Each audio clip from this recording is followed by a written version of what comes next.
Hello friends, तो जैसा कि जेसीसीबी ने Jharkhand NEET UG 2026 state counselling का नोटिफिकेशन रिलीज कर दिया है। इसका अपडेट मैं ऑलरेडी प्रीवियस वीडियो में दे चुका हूं। तो चलिए अब इस नोटिफिकेशन में देखते हैं कि आखिर इस साल झारखंड नीट यूजी काउंसलिंग में पार्टिसिपेट करने को लेकर एलिजिबिलिटी क्राइटेरिया में क्या क्या चेंजेस किया है। तो इस वीडियो को थोड़ा सा भी स्किप मत कीजिएगा, जो भी चेंजेस हुआ है उसको मैं एक एक करके डिटेल में एक्सप्लेन कर देता हूँ। इसमें आगे बढ़ने से पहले यदि आपने इस चैनल को अभी तक सब्सक्राइब नहीं किया है तो चैनल को सब्सक्राइब जरूर कर लीजिएगा। झारखंड नीट यूजी काउंसलिंग का सारा इंपॉर्टेंट अपडेट और इन्फॉर्मेशन आपको इस चैनल पे मिल जाएगा। और हाँ, काउंसलिंग पर्सनल गाइडेंस के लिए आप मेरा काउंसलिंग गाइडेंस का व्हाट्सएप ग्रुप को ज्वाइन कर सकते हैं और डायरेक्टली हमसे कॉन्टेक्ट करके अपना काउंसलिंग से रिलेटेड डाउट्स को भी क्लियर कर सकते हैं। तो कॉन्टेक्ट फॉर्म का लिंक मैं इस वीडियो के डिस्क्रिप्शन में दे दिया हूँ, आप उसे फिल करके हमसे डायरेक्टली कॉन्टेक्ट भी कर सकते हैं। ठीक है, तो चलिए अब शुरू करते हैं। तो फ्रेंड्स, जैसा कि यहाँ पे आप लोग देख सकते हैं, ये है इस साल का झारखंड नीट यूजी काउंसलिंग का नोटिफिकेशन, जिसको जेसीसीबी ने आज रिलीज किया है। तो चलिए इस नोटिफिकेशन में जितना भी पॉइंट्स दिया गया है उसको एक एक करके एक्सप्लेन कर देता हूँ। आप लोग काउंसलिंग में पार्टिसिपेट करने से पहले इस नोटिफिकेशन में दिए गए सारा पॉइंट्स को एक एक करके एक बार जरूर पढ़ लीजिएगा। ठीक है, तो चलिए सबसे पहले झारखंड नीट यूजी काउंसलिंग में इस बार पार्टिसिपेट करने के लिए जो एलिजिबिलिटी क्राइटेरिया दिया है उसको देख लेते हैं। उसके बाद हम फर्स्ट राउंड का शेड्यूल को देखेंगे। तो सबसे पहले बात करते हैं एज क्राइटेरिया के बारे में। तो देखिए, एज क्राइटेरिया में ऐसा कोई चेंजेस नहीं किया है, यानी कि एज क्राइटेरिया जो पिछले साल था सेम एज क्राइटेरिया इस साल भी है। यानी कि काउंसलिंग में पार्टिसिपेट करने के लिए मिनिमम एज 31 दिसंबर 2026 को 17 साल होना चाहिए। ठीक है, ये है एज क्राइटेरिया। इसमें पार्टिसिपेट करने के लिए अपर एज लिमिट नहीं है। ठीक है, नेक्स्ट एजुकेशनल क्राइटेरिया की बात करें तो एजुकेशनल क्राइटेरिया में भी कोई चेंजेस नहीं हुआ है, यानी जो पिछले साल था वही इस साल भी है। यानी कि कैंडिडेट्स को फिजिक्स, केमिस्ट्री, बायोलॉजी या बायोटेक्नोलॉजी एंड इंग्लिश में इंडिविजुअली पास होना चाहिए और मिनिमम सभी को मिलाकर 50% मार्क्स से कैंडिडेट्स को पास होना चाहिए। ये मिनिमम पासिंग मार्क्स जनरल और ईडब्ल्यूएस कैटेगरी के लिए है। बाकी जो अदर रिजर्व कैटेगरी है उसके लिए मिनिमम पासिंग मार्क्स 40% होना चाहिए। तो ये है काउंसलिंग में पार्टिसिपेट करने के लिए educational criteria. Next, residential criteria की बात करें तो रेसिडेंशियल क्राइटेरिया को पूरा करने के लिए the candidates must be a citizen of India and local और परमानेंट रेसिडेंट ऑफ झारखंड। यानी कि झारखंड का रेसिडेंशियल क्राइटेरिया को पूरा करने के लिए कैंडिडेट्स को भारत का नागरिक होना चाहिए और लोकल या परमानेंट रेसिडेंट ऑफ झारखंड होना चाहिए। फ्रेंड्स, यहाँ इंपॉर्टेंट चीज ये है कि जो 10 जुलाई को नोटिस जारी हुआ था उसमें रेसिडेंशियल सर्टिफिकेट पे साइन को लेकर ऐसा कुछ मेंशन नहीं था, लेकिन आज जो काउंसलिंग का नोटिफिकेशन जारी हुआ है इसमें ये चीज क्लियर मेंशन कर दिया है कि इस बार जो आपका रेसिडेंशियल सर्टिफिकेट पे साइन होना चाहिए उसमें या तो एसडीओ का होना चाहिए या फिर डीसी का होना चाहिए और सर्टिफिकेट एक प्रॉपर फॉर्मेट में होना चाहिए। देखिए, यहाँ पे क्लियर मेंशन कर दिया है। देखिए, यहाँ पे बहुत सारे स्टूडेंट कंफ्यूज हैं कि मेरा सर्टिफिकेट सीओ लेवल का है, वो चीज चलेगा या फिर नहीं। तो मैं आपको जानकारी के लिए बता दूं कि पिछले साल जो काउंसलिंग का नोटिफिकेशन जारी हुआ था उसमें ऐसा स्पेशली एसडीओ लेवल का नहीं बोला गया था। उसमें ये चीज मेंशन कर दिया था कि आपका जो रेसिडेंशियल सर्टिफिकेट चाहे सीओ लेवल का हो या एसडीओ लेवल का हो या फिर डीसी लेवल का हो, कोई भी एक्सेप्ट हो जाएगा। बट इस बार स्पेशली एसडीओ लेवल या फिर डीसी लेवल का ही बोला गया है। तो ये चीज आप लोग बार बार सेम चीज को कमेंट मत कीजिएगा कि मेरा रेसिडेंशियल सीओ लेवल का है, वो चलेगा या नहीं चलेगा कि नहीं चलेगा, ये चीज आपका यहाँ पे सामने है। अगर आपका सर्टिफिकेट सीओ लेवल का है उसे आप एसडीओ लेवल में अपडेट कर लीजिए। ठीक है, तो ये है इस बार का रेसिडेंशियल क्राइटेरिया। तो चलिए अब नेक्स्ट बात करते हैं कास्ट रिजर्वेशन क्राइटेरिया के बारे में। तो जैसा कि यहाँ पे लिखा गया है कि the current reservation policy of government of Jharkhand will be followed for admission in institute. यानी कि गवर्नमेंट ऑफ झारखंड का जो करंट रिजर्वेशन पॉलिसी है उसको एडमिशन के टाइम फॉलो किया जाएगा। इसलिए caste certificate in proper format issued by sub divisional officer और DY commissioner of Jharkhand state is required for candidates claiming reservation.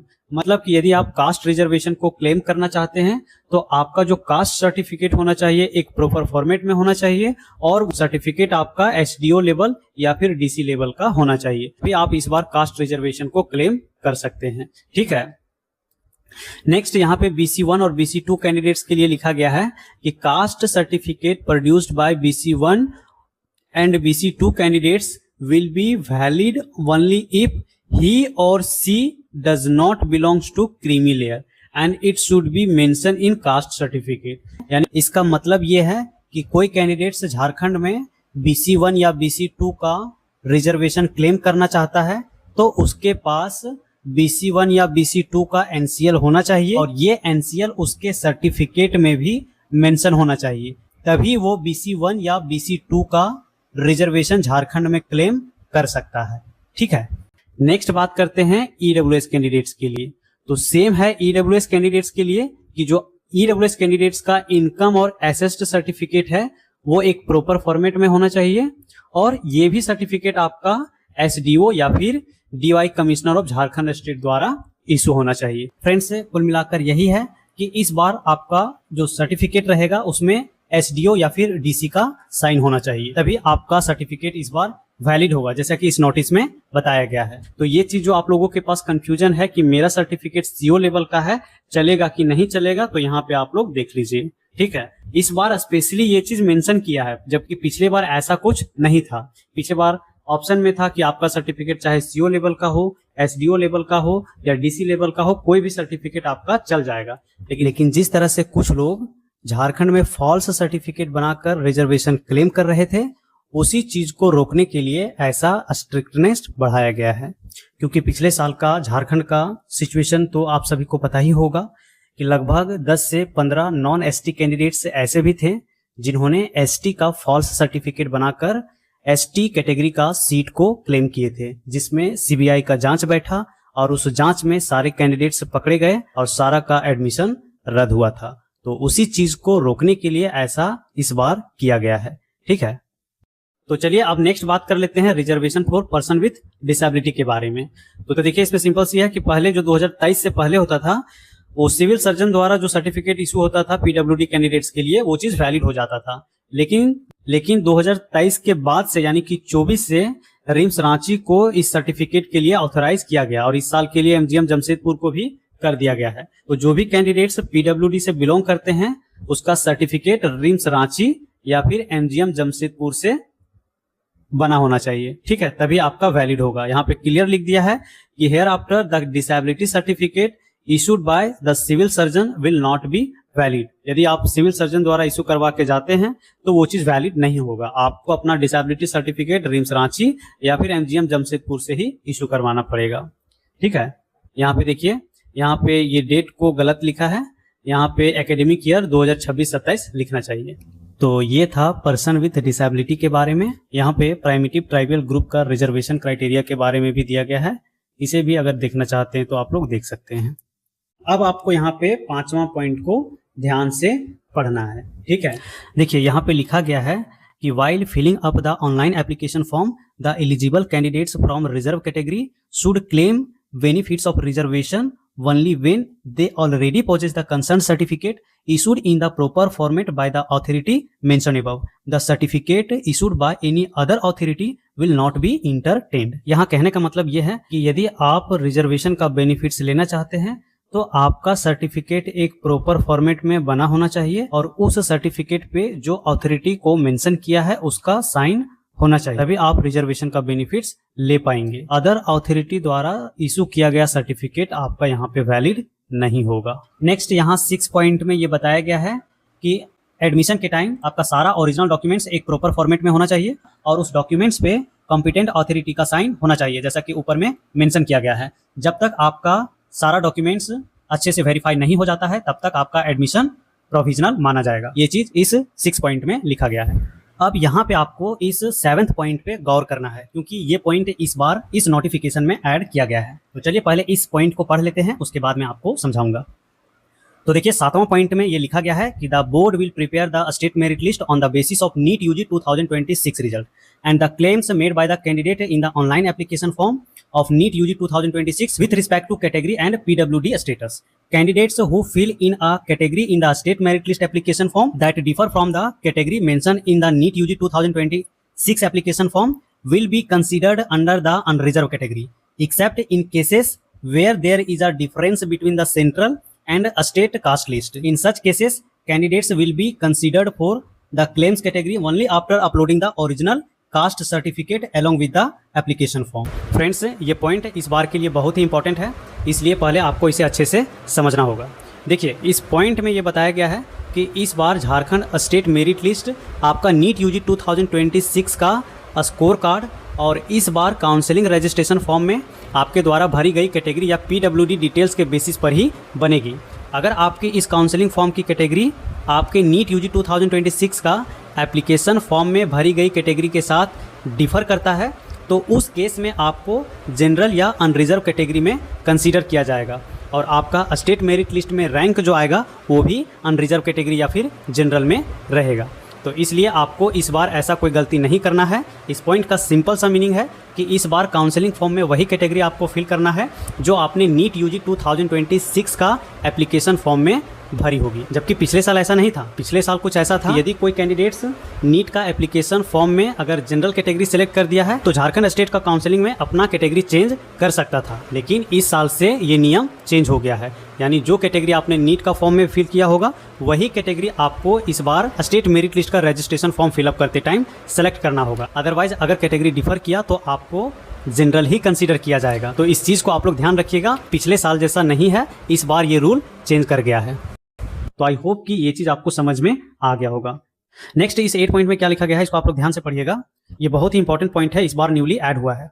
इसमें ये बताया गया है कि regress verification of all residential caste income disability certificate ETC shall be done in detail in coordination with concerned district administration to identify any forged or fake certificate or ineligible person getting certificate in wrong category, thus leading to criminal action and debarment from all exams and admission in any college across India.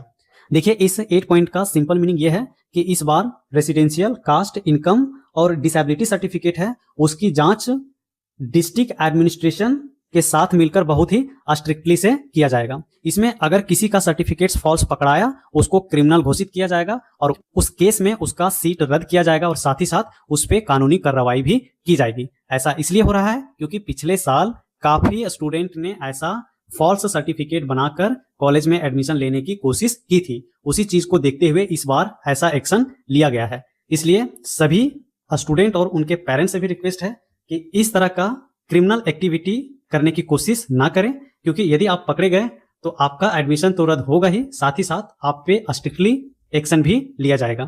तो I hope कि ये चीज आपको समझ में आ गया होगा। तो चलिए अब 9 पॉइंट को भी देख लेते हैं।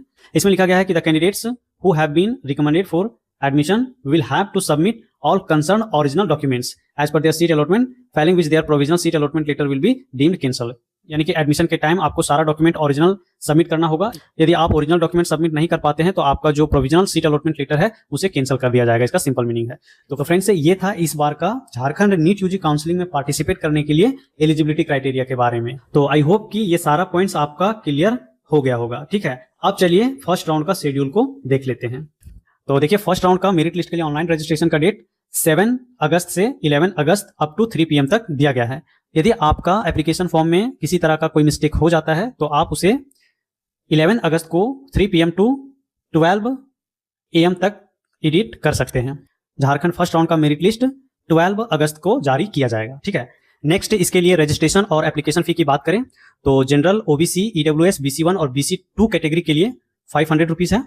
SC, ST और सभी कैटेगरी का फीमेल कैंडिडेट्स के लिए 250 रुपीज है और किसी भी कैटेगरी का दिव्यांग कैंडिडेट्स के लिए कोई भी रजिस्ट्रेशन फी नहीं है।